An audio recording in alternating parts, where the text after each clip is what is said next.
to the great Al Franken from the great state of Minnesota.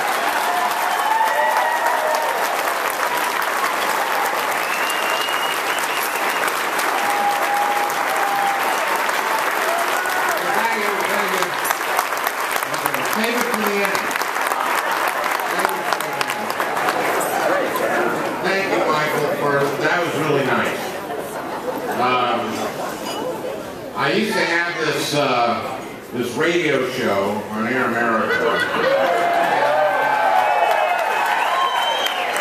and 11 years ago, I brought the show to Denver, and that's when I met John Hickenlooper, and he had just become mayor, and he had this brew pub. And where they had all these craft beers. And I thought, like, what's the deal with craft beers? I mean, how is that a thing? Craft beer. Well, wouldn't you know it, 11 years later, craft beers are huge. And not only that, I'm the United States Senator.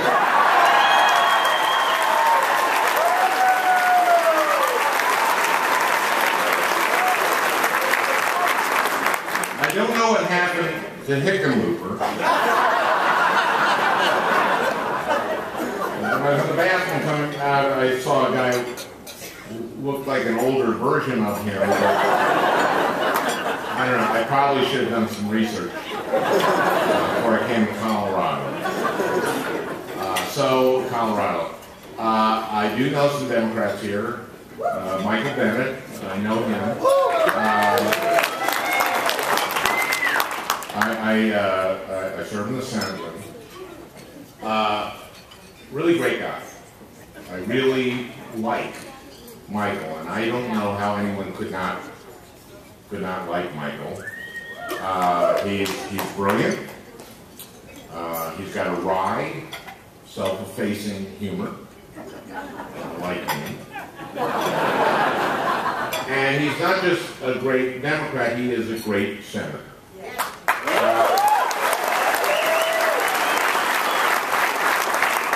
Let me explain what I mean by that. As Michael said, we served together on the Health Committee, Health, Education, Labor, and Pensions.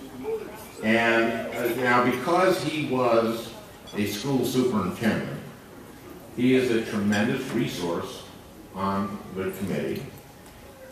He's someone who can speak about education, not just with real passion, but with real authority, and to the extent that Republicans listen to anyone, they listen to Michael on education. And they just listen to him generally, and that's not by accident. Michael really just has a way of, about him that turns down the temperature. And even in the most partisan issues. And he's really good at understanding where people come from and identifying where we might be able to find some common ground. Now, these are good skills in any line of work, but they're absolutely essential if you want to get anything done in the United States Senate. And that's why when it's time to come together on issues that are where we need to make progress and we need to find a way to get Democrats and Republicans together, Michael is usually part of that solution. Now, immigration is the perfect example.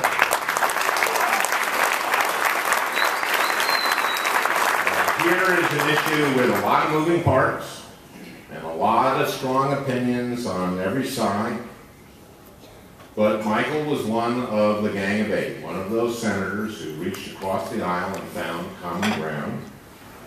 And writing a bill that would help bring people out of the shadows and make our country not just stronger, but more prosperous. Now, the final bill wasn't exactly what any one senator would have wanted, but it was exactly what the country needed. It was a solution that both sides could buy into, so we could actually solve the problem instead of just continuing to argue about it, and it passed with 68 votes in a deeply divided Senate, and you guys should be really proud that your senator helped us out.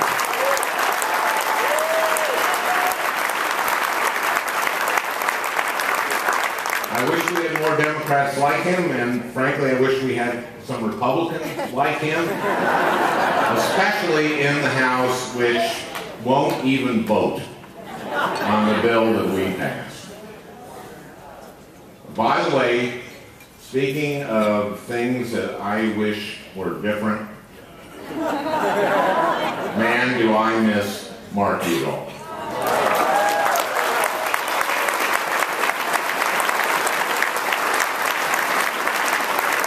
I know that that was a tough loss for all of you who worked so hard on Mark's behalf. But believe me, it was a loss for the entire Senate and for the entire country.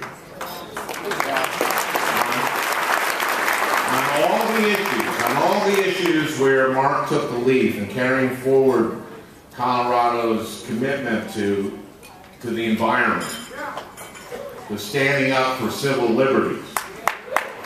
We can't replace his voice, but we can follow his example. And by the way, I'm going to bet that Mark's not done making a difference for Colorado.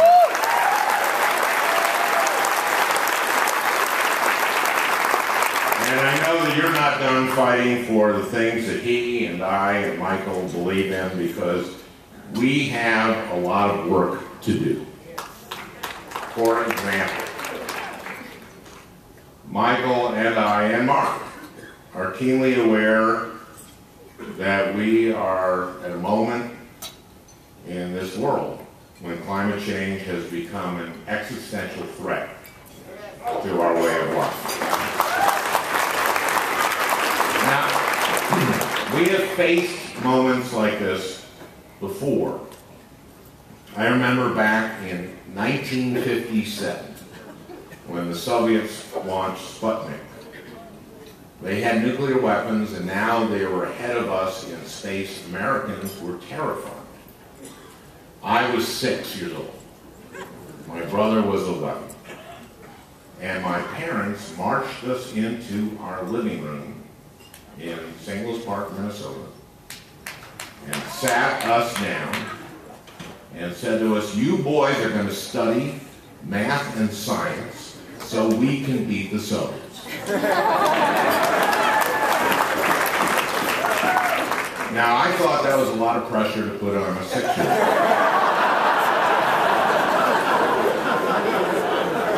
But Owen and I were obedient sons, and so we studied math and science, and we liked it, and we were good at it. And my brother was the first in our family, first person in our family to go to college, and graduated with a degree in physics from MIT.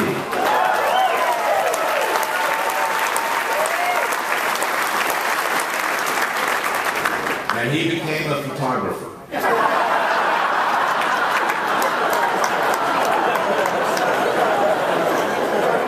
I also got into a very good college. And I graduated cum laude. I graduated with honors and became a comedian.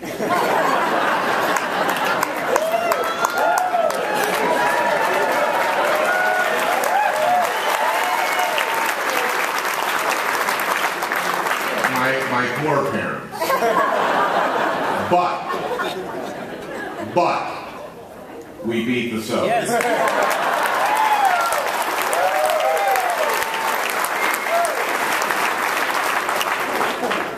You're welcome.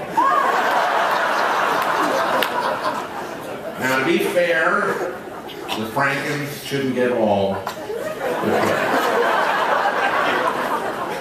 Because we had leaders who, when faced with this urgent threat, decided to do something about it. In 1961, President Kennedy declared that we were going to send a man to the moon by the end of the decade. And not only that, he said we were going to bring him back.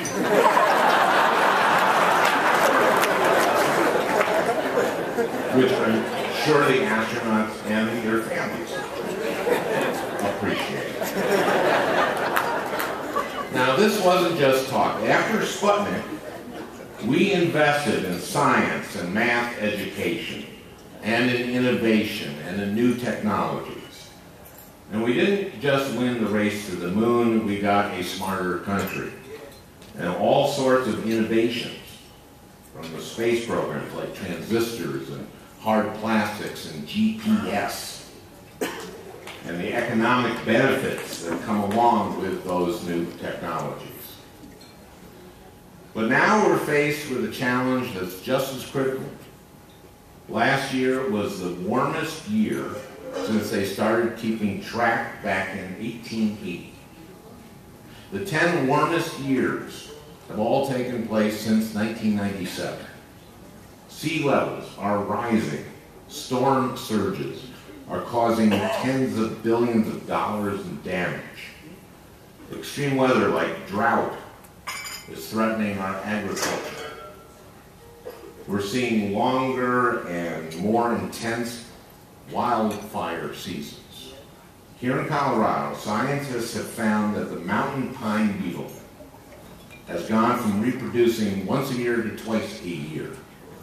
And in a little over a decade, this insect has destroyed more than 70,000 square miles of trees.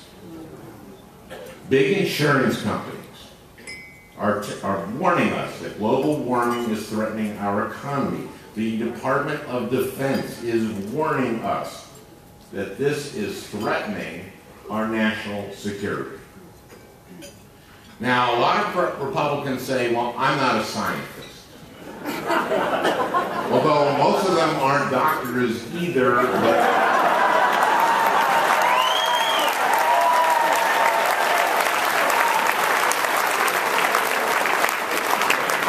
that doesn't seem to stop them from making decisions about women's health.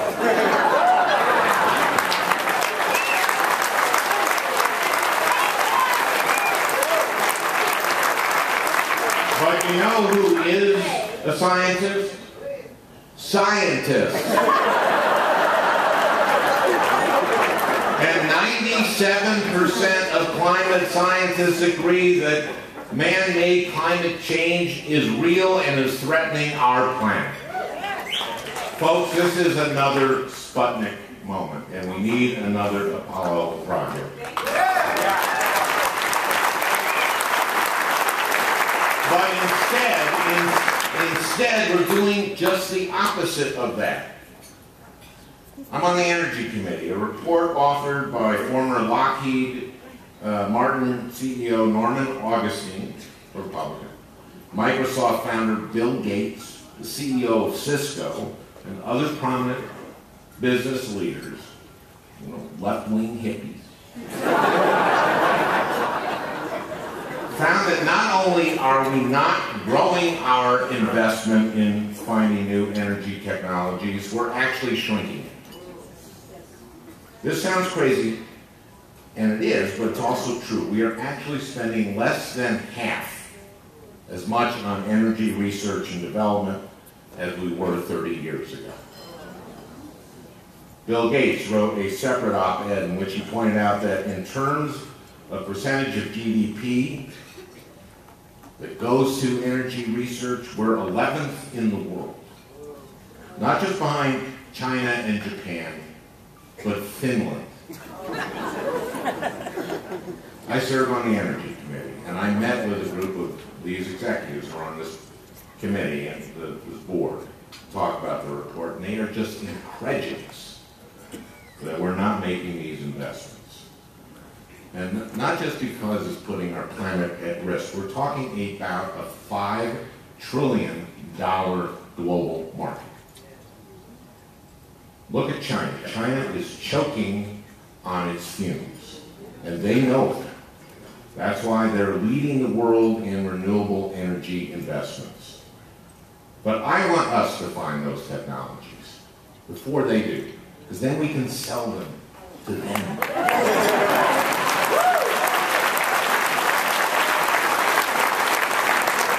There's a lot of people over there.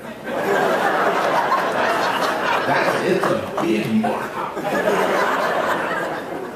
But we can't do that if we don't make the investments now. And if we let this debate about whether global warming is real stop us from developing a short-term and a medium-term and a long-term strategy to combat it, we'll lose out on all the jobs, all the new jobs, entirely new technologies and industries that would be created along the way. Also, the planet will be destroyed. But mostly think about the economic.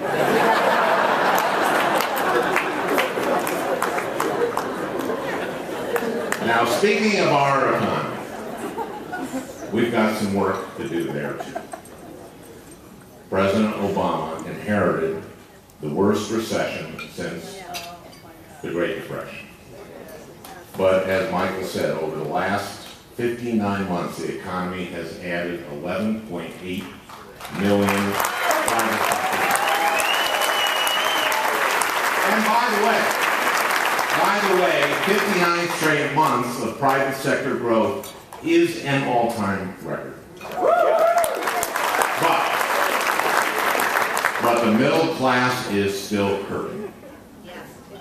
And even though these indicators are pointing up, even though our stock market is the highest it's ever been, and corporate profits are soaring, our economy won't really recover until the middle class does.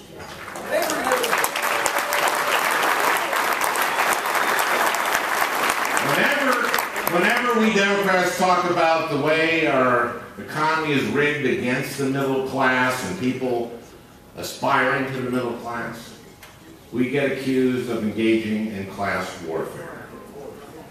Republicans have always offered this false choice. You can be for addressing economic inequality or you can be for economic growth. That's just wrong. The best way, the only way to really grow our economy is by making sure that we have a strong middle class. And yes, that means organizing, labor.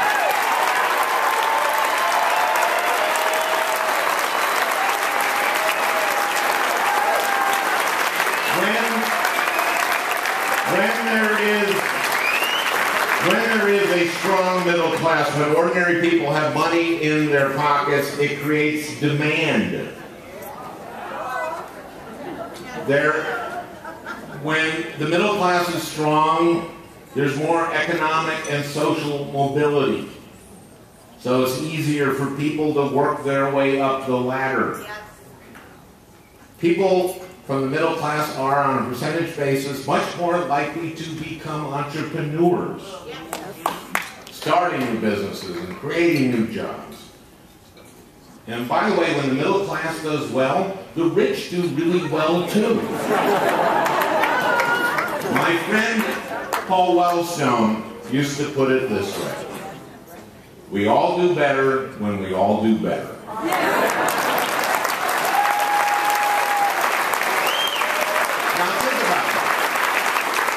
Think about that. We all do better when we all do better. It's so true, it's so simple, and so profound. It's a haiku. If I knew what a haiku was. Which I don't. Now you guys remember Bill Clinton? He raised taxes on people at the top. He cut taxes for people on the bottom. The economy added 22 million jobs. We had growth in every quintile during the Clinton administration. People at the bottom did better, people in the middle did better, people at the top did better. We all did better. Now, Republicans are beginning to talk about income inequality. But they still want to give big tax cuts to those at the top. And they still don't want to invest in education and infrastructure and R&D. They still want to play around with Medicare and Social Security and the social safety net. They still think that growth will solve inequality and that you get that growth by helping the rich get richer. It's trickle down 2.0 or 3.0 or 4.0. They have got it completely backwards, and their record proves it. Now, I am a bit of a stats geek. I like numbers. So just now stay with me on this. Stay with me. When it comes to statistics, you have to be scrupulously fair. For instance, I don't think you should blame a president or give him credit for what happens to jobs in, say, the first 6 months that he's in office. That's really the last guy's doing, right? You with me? Okay, so let's look at the last 2 Republican presidents, Bush and Bush. George H.W., George W. And start from 6 months into their respective presidencies and go to 6 months after they left. Okay, you with me? For each one of them, start the clock 6 months after they were sworn in and 6 months after they left. If you look at the entire cumulative 12-year span under both Presidents Bush, starting 6 months after they got into office, and going up until 6 months after their death, if you take that entire 12-year span, they created no jobs. 0 jobs. That is a fact. And what that means is, if only Bushes had been president since the beginning of our republic, no jobs would have ever been created in this country.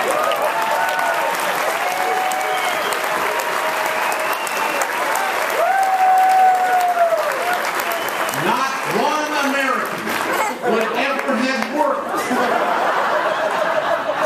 We would all be foraging for food in the wilderness. Now, I don't think that's going to be Jeb Bush's slogan. Vote Bush, you'll be foraging for food in the wilderness.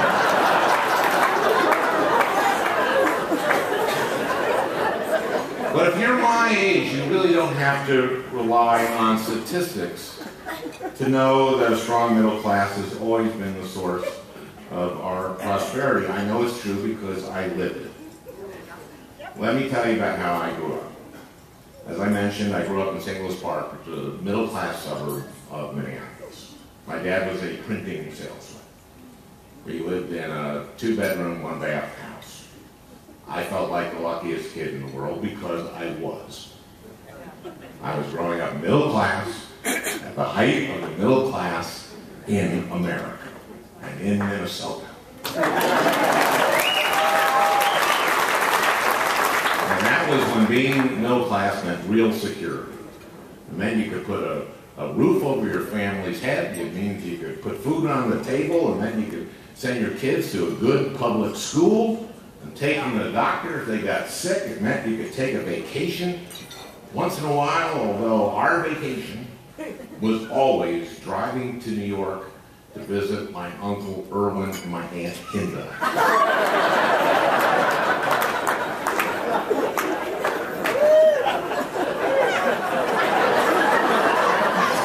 It meant that you could count on your pension and your Social Security being there for you when you got older, so that you could have a comfortable retirement and because of this security, It meant to my generation that you could take a chance on yourself. It meant that if I worked hard and played by the rules, that a kid like me could have a chance to do anything I wanted, including being a comedy writer and a senator in that order.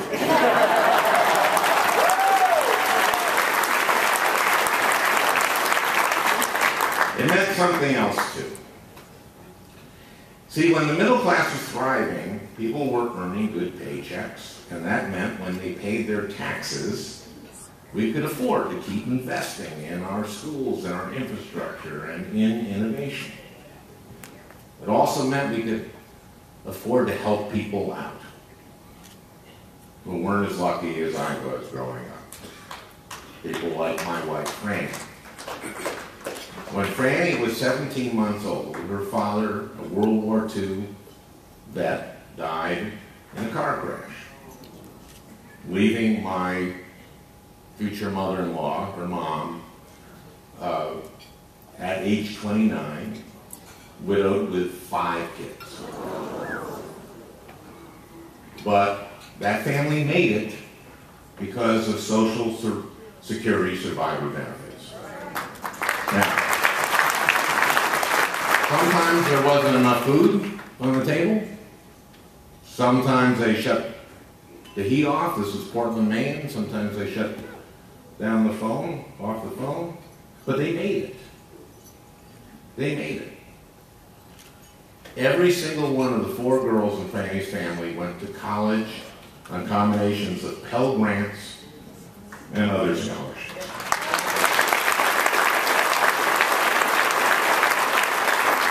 My brother-in-law Neil went into the Coast Guard and he became an electrical engineer.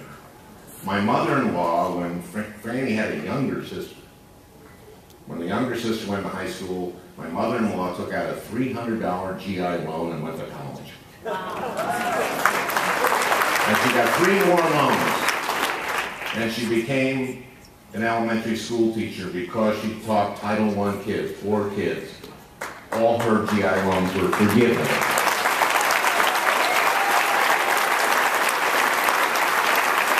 My mother-in-law and all 5 of her kids became productive, tax-paying members of our society. You know, they tell you in this country to pull yourself up by your bootstraps. But first, you gotta have the boots. And the government gave you the boots.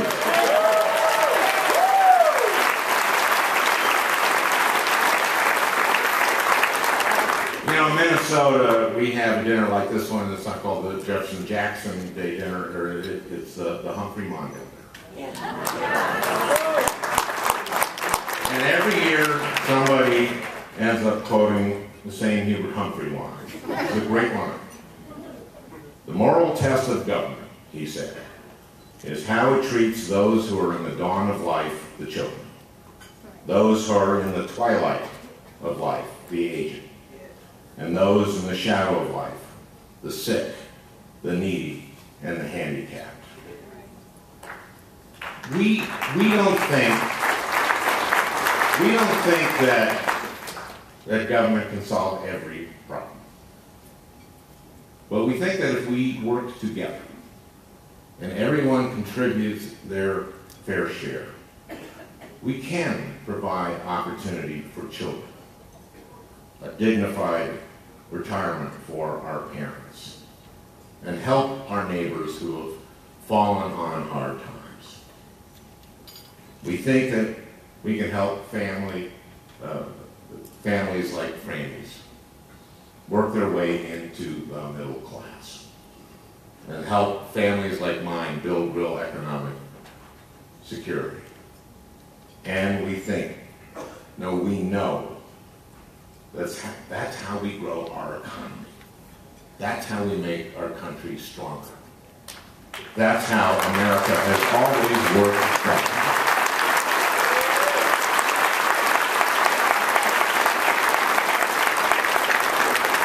We all do better when we all do better.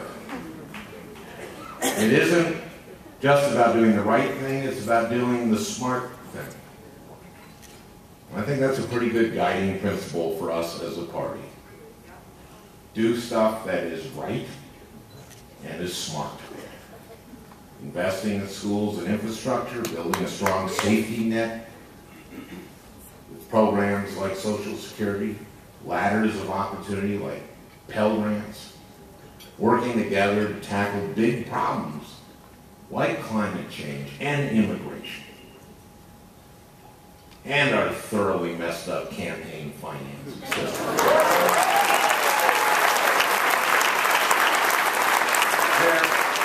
They're all the right thing to do and the smart thing to do. And fighting like heck to support people like Michael Bennett.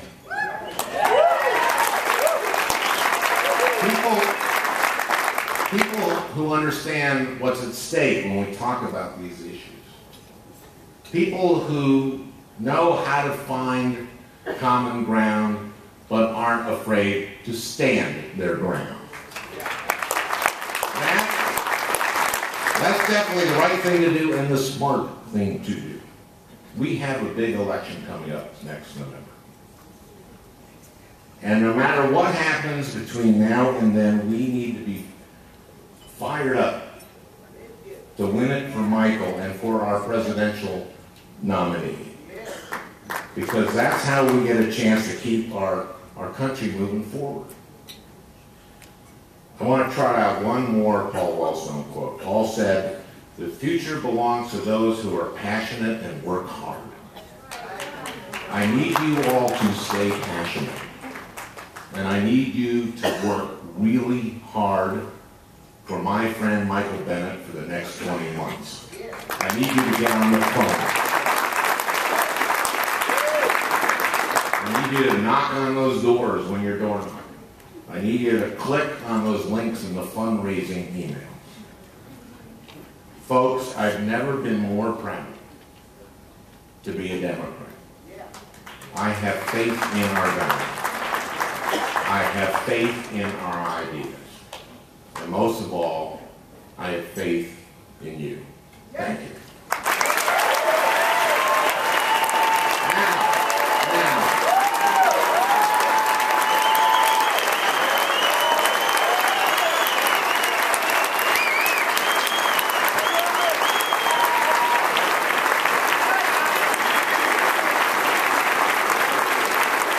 Thank you, Senator Franken. And a further reminder, the silent auction will close in 10 minutes. Again, the silent auction will close in 10 minutes. Please be sure to purchase raffle tickets for the Wall of Wine from one of our volunteers who will be visiting your table during dinner. Now, please enjoy your meal.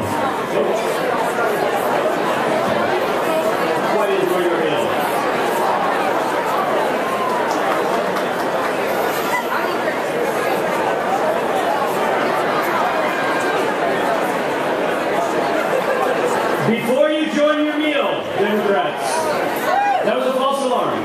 False alarm. Yes, please, I would invite all of our people that are serving to please start serving. We want to say thank you to Senator Franken again. Senator Franken, thank you for joining us on our first day. We in Colorado do consider Minnesota the second best state in the union. It's my privilege to introduce our next guest speaker. She's the Director of Community Engagement for the White House. Huffington Post has said that she isn't the first Latina to work in the White House, but she perhaps is the most famous presidential aide in history.